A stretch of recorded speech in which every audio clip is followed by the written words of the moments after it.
बोधमात्रः अहम् अज्ञानात् उपाधिः कल्पितो मया। मेरे में जो भी उपाधियाँ कल्पित हो रही है वो अज्ञान की वजह से है। मैं तो बोध मात्र हूँ। ये अज्ञान का बखेड़ा है सब। अपना आप को पूरी तरह से नहीं समझने के कारण ये सब विडंबनाएं खड़ी हो रही है। ये अज्ञान का आविर्भाव होना, मुझे संकुचित करना, मुझे भ्रमित करना, मुझे उलझाना, ये सब अज्ञान की वजह से हो रहा है।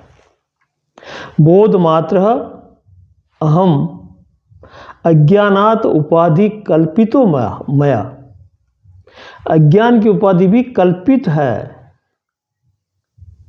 ये कल्पना जो है ऐसे वैसे की, ये सारा ज्ञान है। और इस कल्पना के चक्रव्यूह में ये ज्ञान पनपता जा रहा है और मुझे विचलित कर रहा है।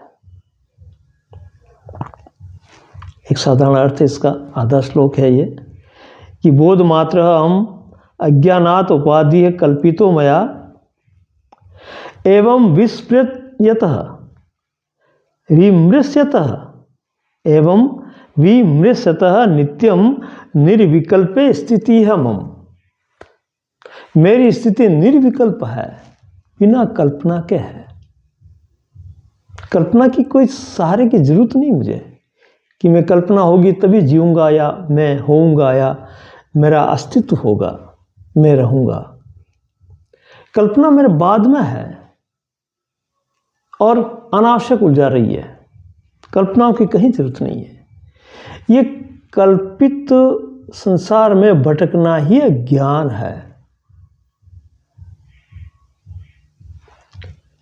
ये जो ज्ञान है यही ब्रह्म है। ये छाया की तरह है, इसकी वास्तविकता नहीं है। जैसे हमारे देह की छाया या किसी वस्तु की जो छाया होती है वो झूठी है, वो वस्तु की वजह से है। छाया अपने आप में कुछ नहीं है, वस्तु के अनुगामिनी है वो। लेकिन हमारा ध्यान जब उस छाया पर चला जाता है, उस ब्रह्म पर चला जाता है, तो हम असली से हट जाते हैं और वहां उलझ जाते हैं। यही हमारा अज्ञान यहां काम कर रहा है। तो कहा है कि जितने भी उपाधियां दी जा रही है, उपाधियों से मतलब कि मैं शरीर हूं, मैं धनवान हूं, बलवान हूं, मैं मनुष्य हूं, ये जितनी भी उपाधियां हैं, या मैं जातियों का भी इसमें उपाधियां लगती है, तो उपाधियों का तो अंबार है। उपाधियां इतनी है कि दिन ब दिन बढ़ती जा रही है, लगाते जा रहे हैं। और उपाधि से अहंकार को तुष्टि मिलती है। जब इसको प्रतिष्ठा और कोई मान बड़े इसकी होती है, कल्पित हो भले वो, खुशामद से राजी रहता है। इसकी एक ऐसी आदत मन की हो गई है। तो ये जो उपाधियों का घन चक्कर है, इसमें उलझ उलझ करके अज्ञान बढ़ता जा रहा है। और इस अज्ञान की वजह से मैं जो बोध स्वरूप मेरी स्थिति है, उस पर एक आवरणी की तरह ढका हुआ है। 3 तरह की बाधाएं जो बताई है, वो यहाँ थोड़ा हम समझ लें। मल, विक्षेप और आवरण, 3 तरह की बात बताई है। मल का मतलब जो भी विकृतियां हम में है, अवगुण है, इसके मन के अंदर भरे हुए हैं। संगति से हो, परिवेश से हो, या मान्यता से हो, किसी धारणा से हो, या अपना चुनाव हो उसमें, तो ये सब चीजें घर कर जाती है। और जब ये चीजें घर करती है तो एक आदत से होकर के उसमें हमें ढकेलती है।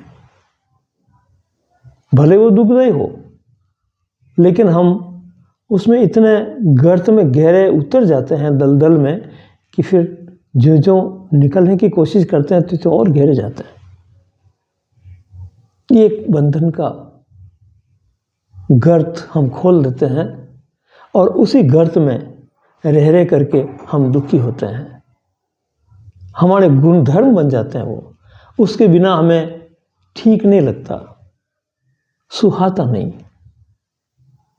आदतन एक यंत्रवत हम उसको करते जाते हैं, तो ये फिर मल बन जाता है, एक बाधा बन जाती है।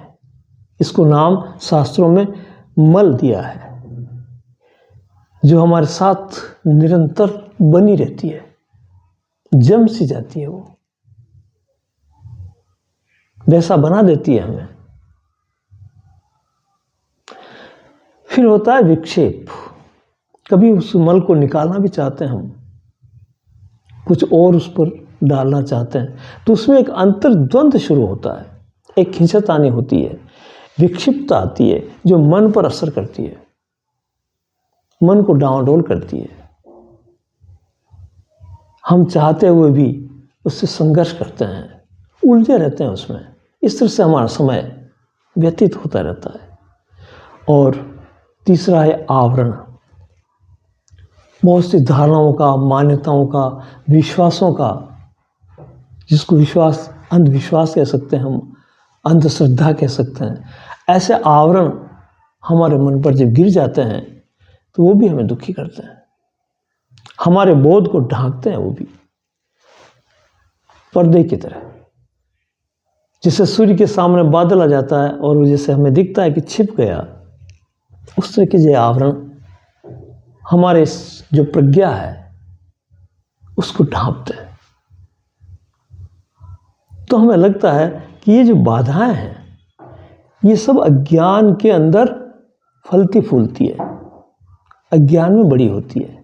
अज्ञान इसका संरक्षण करता है और यही अज्ञान वो जो हमारा स्वबोध है उस तरफ जाने नहीं देता, अवरोध पैदा करता है, अरुचि पैदा करता है, अमान्यता पैदा करता है।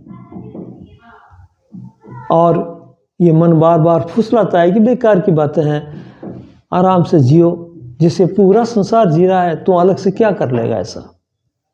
इस तरह की जो है बड़ी पेचीदा बातें करता हुआ, बड़े चतुराई से, ढंग से ये हमें भटकाता रहता है, भ्रम में डालता रहता है, उससे हटाता रहता है, उससे वंचित करता है, और हम वो के वो, दुखी के दुखी। तो कहा है कि इन बातों पर विचार करो, गहराई से विचार करो, देखो इनको कि वास्तविकता क्या है। एवं विमृश्यतः नित्यम, नित्य विचार करो, हर क्षण हर पल सोचो अपने स्वरूप के बारे में, अपने बोध के बारे में। चिंतन मनन निरंतर जारी रखो, बंद मत होने दो इसको। ये निरंतरता ही एक धारावत होकर के उस तरफ जाएगी, उन बाधाओं को तोड़ेगी और हम अपने आप में स्थित हो पाएंगे, पहुंच जाएंगे वहां। ये क्योंकि अभी बोध में वो निश्चित नहीं हुआ है ना, इसलिए हम पहुंचने की बात कर रहे हैं। वो तो है ही, अलग से लाना नहीं पड़ेगा उसको। अपना जो स्वरूप है, अपना जो बोध है, वो कहीं गया नहीं है। कुछ नया प्रकट करना पड़ेगा या नया देखना पड़ेगा, नया बनाना पड़ेगा, ऐसा कुछ नहीं है। पर जो बना हुआ है झूठ मूठ, उससे बाहर निकलना है, उससे पिंड चुलाना है, उससे आगे निकलना है, उनको पार करना है। तब हम कौन से हैं? बोध मात्र हम, मैं बोध मात्र हूं सिर्फ। बाकी जो ये उपाधियां हैं जितनी भी हमारे ऊपर डाली हुई, ये सब फंसाने वाली है। तू पिता है, पुत्र है, तो उसको फला फला के ये लगता है, वो लगता है, तेरे पास ये चीज़ें हैं, तुझे ये जो है उपलब्धियाँ हो गई है, तू गुरु हो गया है, तू डॉक्टर हो गया है, तू इंजीनियर हो गया है, तू धनवान हो गया है, तू महान आदमी हो गया है। ये जो सब उपाधियाँ हैं ये व्याधियाँ हैं। जितनी भी उपाधि है सब व्याधि है।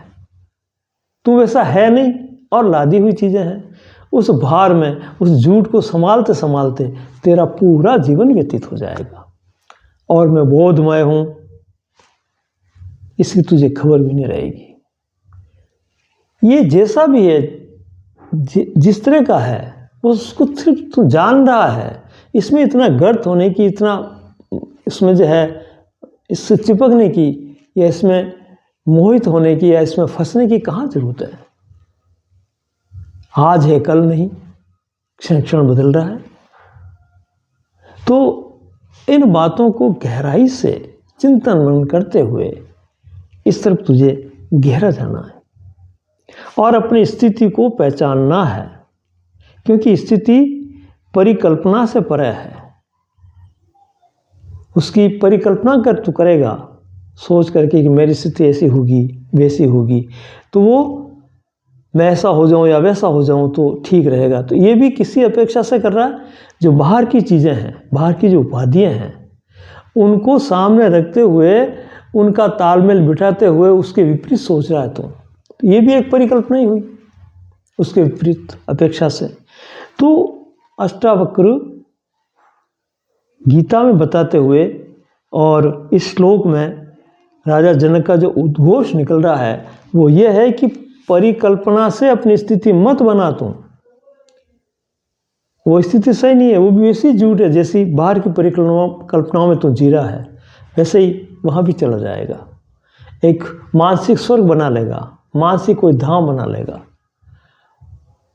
मानसिक जो है कृतियाँ जो तुम्हारे मन ने बनाई है किसी जाल से छूटने के लिए अपेक्षा से, उनके बदले में वो काम नहीं देगा। ये बदलाव कब तक करेगा तू? और ऐसी बदलाव तो करता आया है तू जीवन भर, बदल बदल के देखता आया है कि यहाँ ठीक है कि वहाँ ठीक है। ये तो तेरी दौड़ है, यही दुख का कारण है ना। तो कहते हैं कि तू अपने आप को अपनी स्थिति में समझ कि तू सिर्फ जानने वाला है, बोध स्वरूप है, इसके अलावा और तू कुछ नहीं है। और न तुझे इनकी जरूरत है, न इनको संग्रह में रखना है। इनको जहाँ का तहाँ रहना दे, आराम से खेल, मस्ती से खुला खेल। न तो पकड़ में आ तू और न किसी को पकड़।